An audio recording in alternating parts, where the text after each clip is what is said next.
Hello, and welcome to the Trailblazers podcast, where we chat with women who are trailblazing in business in their own unique ways, their journeys, and their missions. I'm your host, Disha Solanki, and my guest today owns an award-winning publishing company helping high-level female coaches, entrepreneurs, and business owners to write and publish books that will grow their business. She also helps her clients launch their own publishing company, integrating it into their existing business so they can add significant revenue to their portfolio and help their clients reach a whole new level. So without further ado, I'd love to give a warm welcome to Hayley Page. Hayley, thank you so much for joining me today. What inspired you to start a publishing company? And I'm assuming that you're focused on helping female entrepreneurs and coaches. Is that right? Mm-hmm. Yeah, correct. Well, I think when I came to launch the publishing company, which was July 2013, I'd been through a bit of a difficult time for probably 5 or 6 years. And I came out of that part of my life and realized that if I wanted something more and I wanted to be completely happy and satisfied, I needed to go dig deep, I guess, and look at what I really, really wanted. So I went back to this little girl dream that I had and decided that life was too short and I was going to make this happen. So I launched my company and it's evolved over the last 11 years. Initially, we were very focused on fiction, but just as life happens, as business has unfolded, we've been just laser focused on nonfiction written for lead gen and authority purposes. Yeah. And we specifically work with female coaches and entrepreneurs because, for one, I love working with other business women, but a lead generating authority book is it's such a no-brainer strategic piece in anybody's marketing campaign, I guess, in their marketing endeavors. And you can achieve success so fast. Whereas with fiction, that's a real process and there's definitely no guarantees there. So I think when it came to making sure that I was showing up in business with integrity every single day and honoring my clients and their investments and just everything, it's definitely become a no-brainer to focus on entrepreneurial nonfiction because that can just be so lucrative so fast. And that means that my clients get an incredible return on investment very quickly. And that was just so important to us. So that's how we've managed to focus on that arena specifically. What common challenges do your clients face when writing their books, and how do you help them overcome these? I think the main problem, so first and foremost, we have women that either have always wanted to write a book or they know that they really should as the next step in their business journey, but they have no idea where to start. And I always think it's interesting, really, because when you don't know how to start, these women end up just stopping. They really want to write the book, but they're like, I don't know how to begin, where to begin. So they put it on the back burner for a long time. But it's like anything and everything in business where you weren't born knowing how to launch a business, how to do a podcast interview or do marketing, any of these things. But I think when you're a driven, high-achieving woman, you know that you can figure everything out. And it's just about finding the right expert and getting really clear on what steps you need to take. So I think that's the main issue, really, is wanting to write the book, but just not knowing where to start. And also having this preconceived idea that it's going to take years and years, because I think there is that narrative, there is that discussion, but predominantly amongst fiction writers, that, well, you'll spend 5 years writing your book and then you'll sell a few copies to your auntie down the road and her sister and their badger and you'll never make any money. And it's just, there's a lot of narrative surrounding book writing and publishing that isn't necessarily the truth anymore, just with developments in technology even. But those are definitely the key areas. It's the time component and not knowing where to start. Do you also help clients identify maybe what their most impactful story would be, or a concept for their book, or a theme? And I'm thinking about the women or the female entrepreneurs out there who maybe never knew they had a book in them, for example. Well, I don't know. That's an interesting question because I think probably 99% of the women I speak with, they not only know they've got a book in them, but they've got a million different ideas and a million different books. So we tend to spend the initial time together identifying which concept they should write first and qualifying and validating that idea. But I've certainly had conversations with clients where they perhaps don't see this like hidden gem inside of their story. And they might be writing about one thing in particular. And just through the course of working together, I'll hear about something they've achieved or something they've navigated. Yeah. And then suggest to them that maybe this needs to be a central theme in the book, because I think especially in the entrepreneurial circle, so many of us have had really challenging times that have either led to us starting a business or that have just happened during the course of launching and scaling the business. And those are the things I think people really want to hear about. They want to hear that you are a human being and you've navigated really tough times and you've evolved and they've shaped you for the better and you've come out fighting, rather than, oh, I woke up one morning, launched a business and made 12 million in 5 seconds, which we all know is just not realistic and it's not reality. And there's so much backstory there that's being left out. So I think there are definitely instances where my clients just perhaps don't see that they've got this golden thread, this really beautiful underlying story in their story that they maybe wouldn't have touched on. So I do try to dig that out and shine some light on that as we go through the process. You would have to work very closely and listen very closely to what a client is saying to you, or whoever you're working with is saying to you too, because you're hearing something that they're not hearing themselves. Yeah, 100%. I think, and this is why I love, we have different levels of service and different ways in which we work with clients. But definitely when I work very closely with my clients, I think the book becomes something different when you have that, just that collaborative focus and that energy, and kind of, you can bounce ideas off each other just very naturally, just like with anything, like with a business endeavor or any project, it ends up becoming something so different when you've got different people's input. But I definitely do really listen, I think. And my clients, they're just powerhouses. They're incredible women. But sometimes I don't think we see the true magic that we bring ourselves. I don't know whether we get used to it or we just don't see it. But I think sometimes it takes other people really looking at us and seeing something there that, yeah, perhaps we don't see ourselves. So, and we are our own harshest critics at the end of the day. Oh my gosh, yes. Most of us are. 100%. What advice would you give someone who's considering writing their, let's say, first book to grow their business? Just start. Oh my gosh, do not overthink it. Because, and the other thing, I could give so much advice here. Don't wait for the perfect time, because we know this with everything else, that the perfect time just doesn't come. And honestly, I feel like the vast majority of people think, I'm just going to wait for things to be calmer. I'm just going to wait to have more time. But if you approach this like any other business project and actually just schedule in, like right now, listening to this, open up your diary and find a 1 hour time slot in your week and literally just start working on book. And just do it. Treat it like any other business task or any other meeting and follow through with that. Because this perfect time just doesn't come, and you'll end up being 70 writing a memoir, or heaven forbid, not writing it. And I had a client years ago and she'd wanted to write a book. It's a little bit of a sad story, really. She'd wanted to write this book and constantly waited for a different time, a better time. And then when she decided she wanted to, she was worried about the reactions that she would get from family and close loved ones. And she kept putting it off. And then she decided, I think it was 2020, she was going to actually get this book done. So we started to work together. She published the book and then she passed away within about 18 months. And she was only, I think she was 41. And it was just incredible to me, really, that she'd wanted to do it for so long. And thank goodness she had.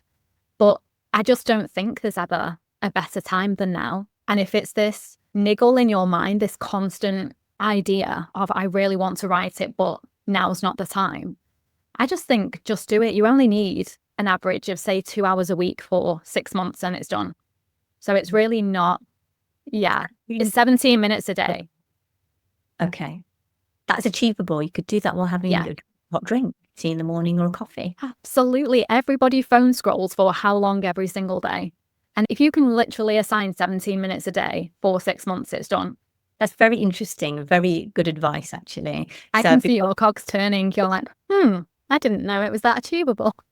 I didn't know it's that achievable, but I mean, I'm no writer, Hayley. That's the thing, right? And I bet there's lots of women out there who maybe think the same thing as me. Yeah, 100%. And I think because of the specific demographic that I work with as well, there are a lot of coaches who are speakers, that are thought leaders, and they don't have that zone of genius that is writing or writing a book. But there are so many different ways to tackle this project. And I think, like I said, it's all just about knowing the right steps and having the right person there to support you and hold your hand and lead you through it.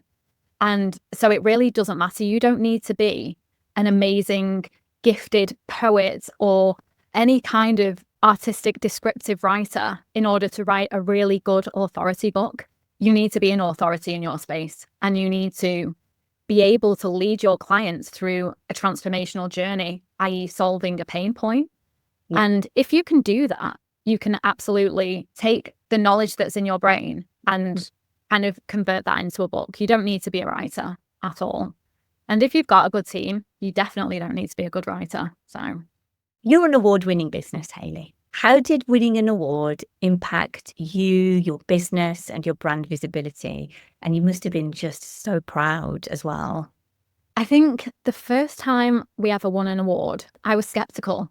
I was like, have they got the right business? Because I think, again, something that your audience probably resonate with is the whole imposter syndrome thing. Because I launched this company and I don't know, I felt like I was winging it. And I think that's the thing, that's the really beautiful thing about launching a business, is you oftentimes are just winging it until you can hone your craft. And it just needs to be this like constant journey of improvement, I think, every single day. But you definitely wing so much of it when you first begin. So the first award, I was a bit like, not really sure they've got the right person, but hey, I'll accept that. But as the years have gone on, I think those awards haven't really changed my day-to-day perspective as such. But whenever I have a moment of self-doubt or when that imposter syndrome does sneak in, I give myself this pep talk really and go back to, I guess, this little girl version of me, this 6-year-old Hayley that wanted to launch a publishing company, and think, I'm clearly good at what I do, because look at all of this and look at just all of the micro wins over the last 11 years. There are so many. And I think we put so much pressure on ourselves sometimes to achieve the next thing. Or I don't know, especially with social media, like this person's achieving X, Y, and Z. I haven't done that yet. I'm a complete failure. So you have to just keep on going back to, I guess, where you first started and look at how far you've come and really acknowledge those wins. And I think these awards have been, they're like anchors for me when I have moments of thinking that I don't know what I'm doing and how have I got here, or all of those questions that we ask. They definitely give me, pause for thought sometimes and a reminder that I must be doing okay, really. I think as entrepreneurs, I'm pretty sure, I mean, everyone I've met who's an entrepreneur, and I know there'll be exceptions to this rule, they've all had imposter syndrome to a certain degree. And actually, even as your journey evolves in business, I'm pretty sure we all think we're just winging it all the time. And because we're always learning, and I mean, I speak for myself, but I never think I know enough. So I'm like, oh, I don't know that. I can't factually say that's right. Maybe something new came out today that I don't know about. And you start that series of self-doubt questions again, even though, and it's like what you said, being award-winning can sometimes reinforce the achievements you've got and got under your belt, rather than always looking at what you don't have and what you don't know yet. Mm-hmm. I think one thing that I definitely try to remind myself is there isn't a finish line when it comes to learning. And you can achieve the next goal, whether that's an award or a financial metric, it could be anything. This whole life thing is a never-ending period of growth. And I think there's always going to be something you don't know. Always. I'm learning things in my business every single day. I've been in the publishing industry now for nearly 20 years, and I'm still learning things and think, how on earth did I not know that? But I think you don't know what you don't know. There are constant developments being made in every single niche, and your path is unique to you. So somebody who's just beginning might know something that you don't know 20 years in. There's just a million different nuances to all of that. And it's not just a business thing, it's a life thing. People are 98 years old and learning things. It's just we need to not be so harsh on ourselves and recognize, I think everybody has imposter syndrome to some degree. Everybody, no matter what they've achieved and where they're at in life, it's just part and parcel of it, which is sad. I think we need to praise ourselves a bit more. Like if we were speaking to the child version of ourselves, we would never look at 6-year-old Hayley and say, you've not done enough, you made a mistake today, or how have you not earned X, Y, and Z this week, this year? We'd be praising all of the wins. So yeah, imposter syndrome's a tricky one. I do think everybody suffers from it, but we need to love ourselves a bit more, I think. I always say there's a running joke in my house at the moment because at Hayley, I have 2 teenagers, and you couldn't possibly tell teenagers anything new because they're all. And I'm like, I wish we could just take a little bit of that teenage brain along with us. Yeah. We grow old and we're home. I mean, there's nothing a teenager doesn't know. You don't even need to ask Google nowadays, right? Yeah. Just ask your 12-year-old. They know. Right. Yeah. Talking about the success and imposter syndrome, how do you measure the success of a book project beyond just sales numbers? This is another really interesting question, and it's something I ask my clients when we have our very first meetings, because a book and the success of that book really is such a unique thing, because you can have people that want to write a book and sell 1 million copies, and you can have somebody that wants to write a book and make however much money, and they're not bad goals to have, but there are definitely goals that expand way beyond financial gains and copies sold. And I have clients that are very focused on impact, so they don't care if they give away every single copy of their book. They genuinely want to get everything that's up here into somebody's hands and genuinely help to change the course of people's lives and business. But then there are other people that want to just know that they've written a book, and it's enough that they've written the book and published it, because that kind of allows them to just tick off that goal that they've had for years.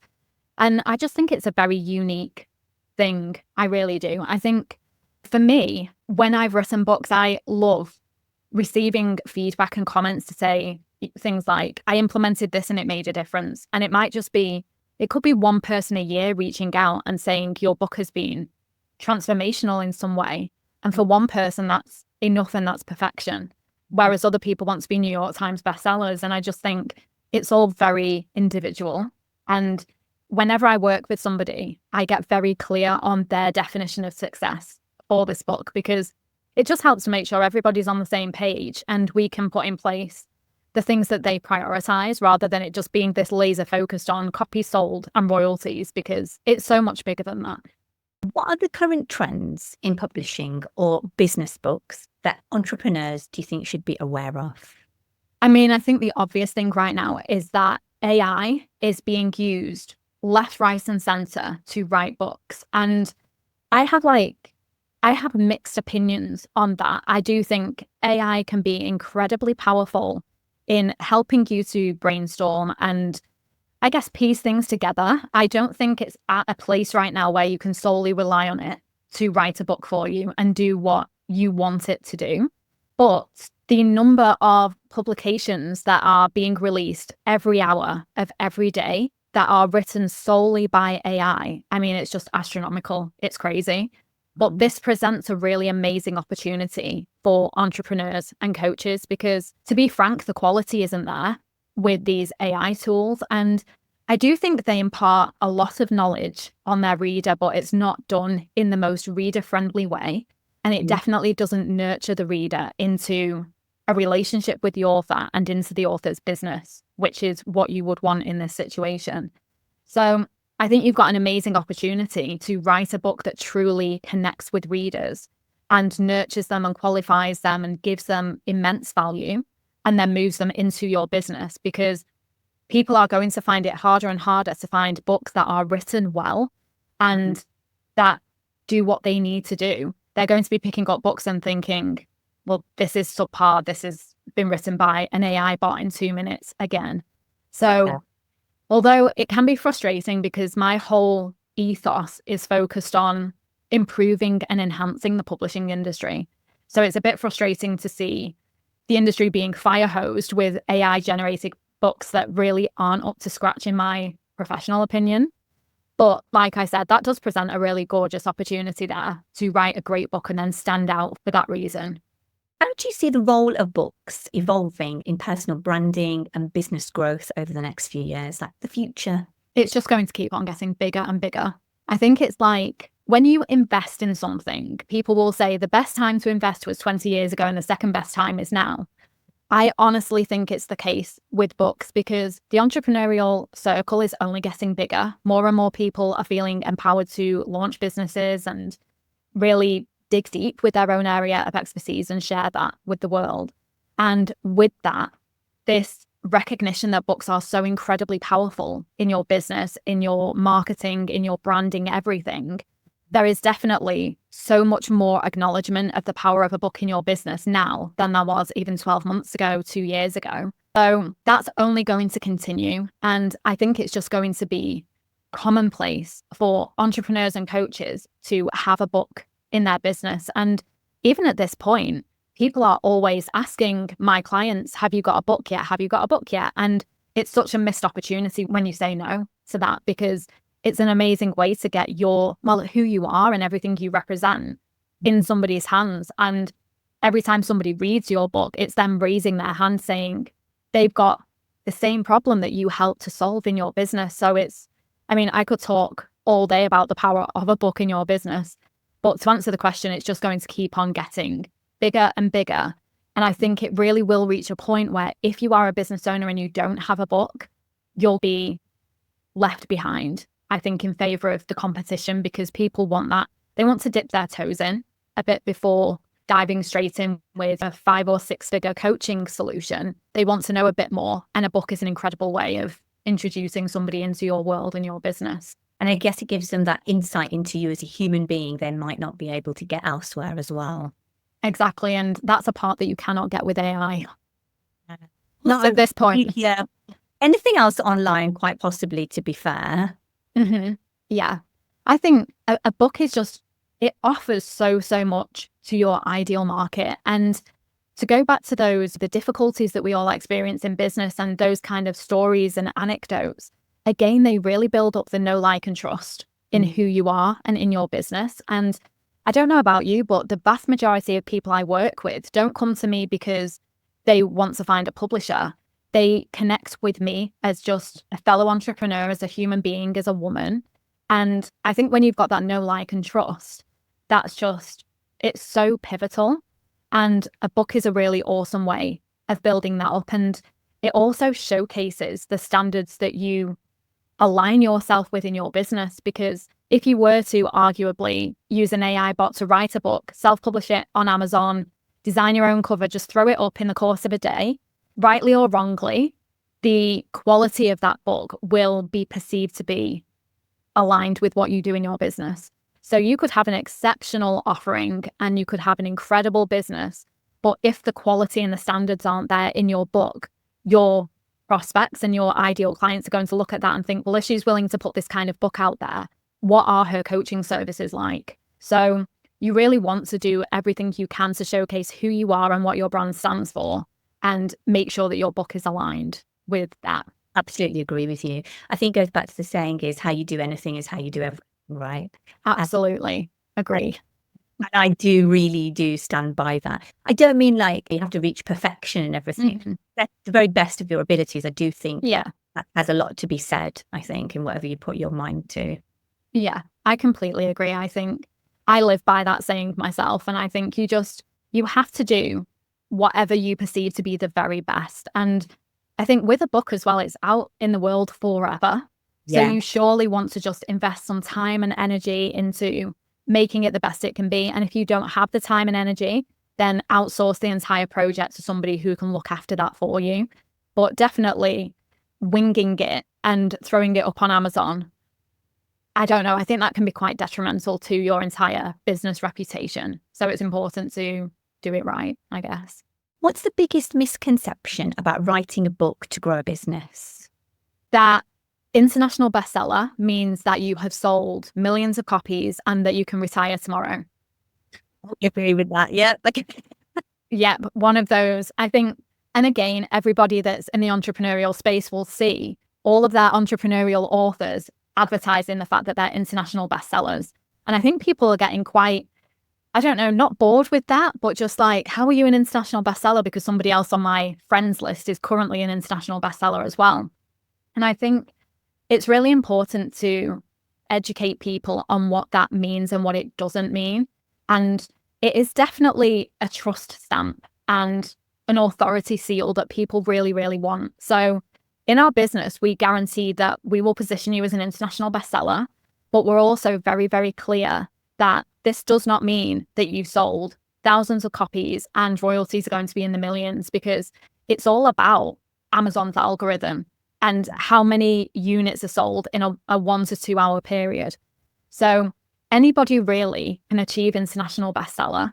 And like I said, if you want to achieve that, we're more than happy to align that for you, because again, everybody's definition of success is different. And some people really, really want that international bestseller seal, but it just doesn't mean what you think it means. And the same applies with New York Times bestseller as well.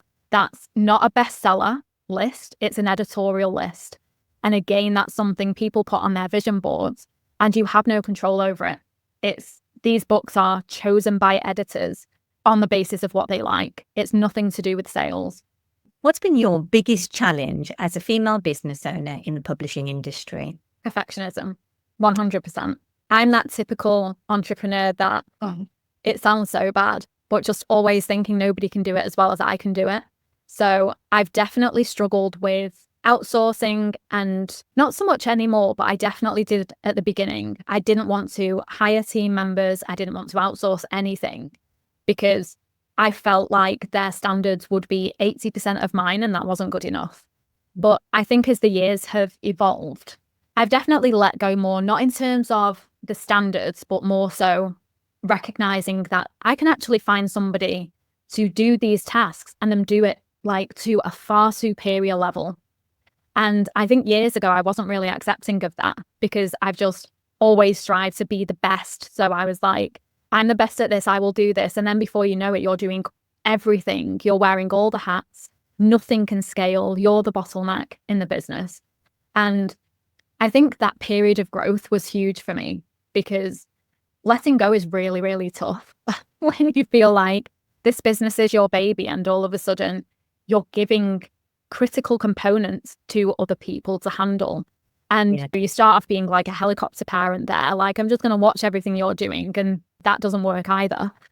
So I think perfectionism and the need to, I don't trust other people because other people are experts at what they do as well. And you can't be an expert in all the things. Or if you are, that's just draining. It is draining. And we do try as big. Make sure that little knowledge is dangerous, I say.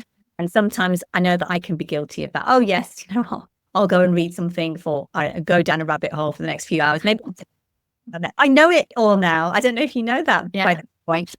It comes in and doesn't follow the exact process. I'm like, no, this isn't working out. I could do it. This is where your teenagers get it from. Maybe you're right. And it's just giving up that. I think a lot of it's to do with trust. Are they doing the job that you want to be done in the work ethic that you've approached your job into, or your task and or whatever it might be? I think it's more to do with that than anything else, because you want the output to be incredible. That's the truth. Yeah. And I think that's the thing. That's the important thing, because when you're going through the process, you want people to do it how you would do it, when really what you actually want is the result to be just as good. So it doesn't matter whether somebody comes along and their process is completely different. I mean, my husband, he does all of the tech automations and systems in our business, and he blows my mind with the things he creates.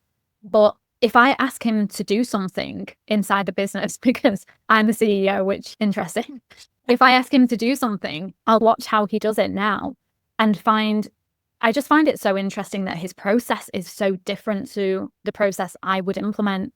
And years ago, I would have been hovering like, I wouldn't do it like that. And really, it's like, it really doesn't matter if the outcome is what you need it to be. So, I think relinquishing control is such an important part of business, because you cannot scale and it be, what's the word I'm looking for? Sustainable. There's just, something's got to give if you end up trying to spin all of the plates yourself. It's just, there's no long-term joy in that at all. No, and it leads to repeated cycles of burnout, I think, too. Yeah.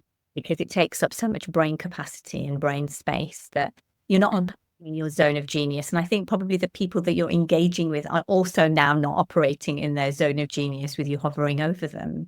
Yeah. Yeah. That's the other thing. You're stifling their own creativity and you're stopping them making mistakes that are actually really pivotal to their development.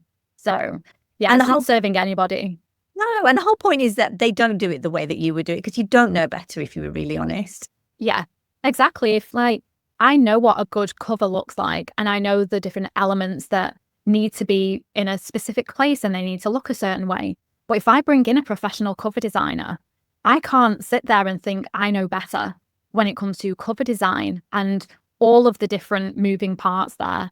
But Yeah. I think when you start, you definitely do think that. You're like, I want you to come in and do cover design and it has to be like this. It's like, that really doesn't work. You need to just bring all of these people together and know that the result is going to be far superior. And they're creative people by the sounds of things. Yeah. No one's going to work the same as the next person. Yeah, exactly. Yeah, 100%. What's your favorite book that you've helped publish and why? I think it would be Post-its and Polaroids by Mary Swan Bell. And it's a memoir, so it's not a lead gen nonfiction, but it's beautifully written. And I don't know, there's something very poignant and raw and just, I don't know, she lays her soul bare. And I think it was an incredibly brave book to have written. And because this is the other thing, we do focus specifically on authority books and lead gen books, but we also publish a lot of memoirs because you can segue a memoir into a business as well because it's the business owner's story. And I think there's definitely a right time in someone's journey to be writing a memoir, and it's not necessarily the recommended first book. I would always say it needs to be second to an authority book. But I think some of my clients that have written memoirs, honestly, it just, from a human perspective, it blows my mind just the things that people go through and the things that shape us and the experiences that you can just travel through and come out being stronger. Like the things human beings navigate every single day blows my mind, like the strength people have. And I published one, I want to say it was May this year. And my client, he lost his 5-year-old son to cancer. And honestly, it was the hardest book I have ever worked on. I was having to take breaks from work and just go and drive and cry in my car because my son was the same age when I was going through and working on this book. And I don't know, it's incredible to me that the author and his wife navigated that entire journey and came out as strong as they did and with as much faith as they had and still have. Yeah. And I don't know, I think books are so powerful and so beautiful in so many different ways. And the strength of my clients just, I don't know. I think it's a really amazing thing to be a part of, to work on these books and send them out into the world is just, it's very special. I know that was a very long-winded answer to that, but yeah, I think these memoirs are really very, very touching. And I have so much respect for my clients, honestly. And it sounds like you have so much insight into their lives. And it's almost like when you're writing, you're going through that journey that they've been going through. You feel it and you feel all of the highs and lows of their journeys while you're writing it too. Yeah. I think especially when it comes to ghostwriting, if I'm working with a ghostwriting client, and quite often it can be a case of them just telling me their story in a very matter-of-fact, A to Z, black and white kind of way. And as soon as you dig a bit deeper and start to explore how things felt, what did that room smell like when you walked into that hospital room? What did this feel like? And when you really take the time to get to know your clients at just a very human level, yeah, you end up just going through this journey with them. And I don't know, it's very special. And I don't know, it's hard to put into words, ironically, but to go through that with your clients and be privy to everything they've experienced and the things they thought in their head and how they feel about it now. It's very, very special. And I love being the person that gets to translate that onto the page. It's really amazing.